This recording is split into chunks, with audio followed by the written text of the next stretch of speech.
ബംഗളൂരു കെങ്കേരിയിൽ ഓയോ റൂമിൽ ക്രൂര കൊലപാതകം. യുവതിയെ കാമുകൻ വിളിച്ചു വരുത്തിക്കൊന്നു. വെള്ളിയാഴ്ച നടന്ന കൊലപാതകം പുറത്തറിഞ്ഞത് ഇന്നാണ്. പ്രതി യശസ്സിനായി പോലീസ് തിരച്ചിൽ നടത്തുകയാണ്.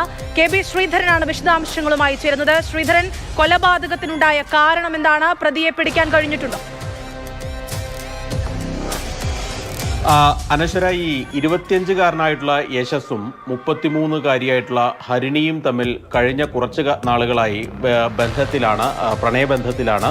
ഈ ഹരിണി വീട്ടമ്മയാണ്, 2 കുട്ടികളൊക്കെയുണ്ട്. ഈ ബന്ധം ഹരിണിയുടെ വീട്ടിൽ അറിഞ്ഞതോടെയാണ് ഈ ബന്ധത്തിൽ നിന്ന് പിന്മാറാൻ ഹരിണി തീരുമാനിക്കുന്നത്. ഇതിനെ ചൊല്ലി ഇരുവരും തമ്മിൽ പലപ്പോഴായിട്ട് വഴക്കടിച്ചിട്ടുണ്ട്.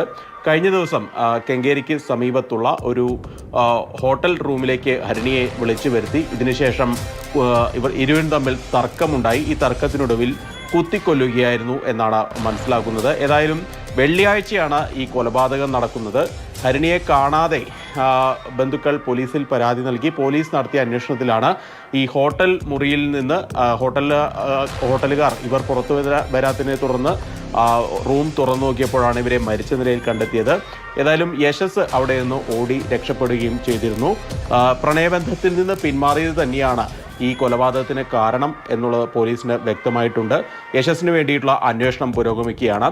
കഴിഞ്ഞ ആഴ്ച സമാനമായ രീതിയിൽ ഇത്തരത്തിൽ ഒരു ബന്ധത്തിൽ നിന്ന് ഒരു യുവതിയെ ഒഴിവാക്കാൻ വേണ്ടി ഒരു ടാക്സി ഡ്രൈവർ ഇതേപോലെ ഒരു ഓയോ റൂമിൽ ഹോട്ടലിൽ റൂമെടുത്ത് യുവതിയെ കൊലപ്പെടുത്താൻ ശ്രമിക്കുന്ന സംഭവമൊക്കെ ഉണ്ടായി. ഇങ്ങനെയുള്ള സംഭവങ്ങൾ ബംഗളൂരുവിൽ ആവർത്തിക്കുകയാണ്.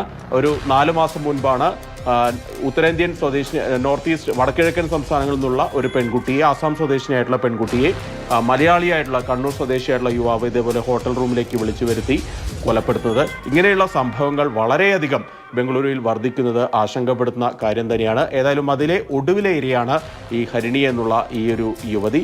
നിലവിൽ യശസ്സിന് വേണ്ടി സുബ്രഹ്മണ്യപുര പോലീസാണ് ഈ കേസ് അന്വേഷിക്കുന്നത്. അവർ അയാൾക്ക് വേണ്ടിയുള്ള തിരച്ചിൽ ഊർജിതമാക്കിയിരിക്കുകയാണ്.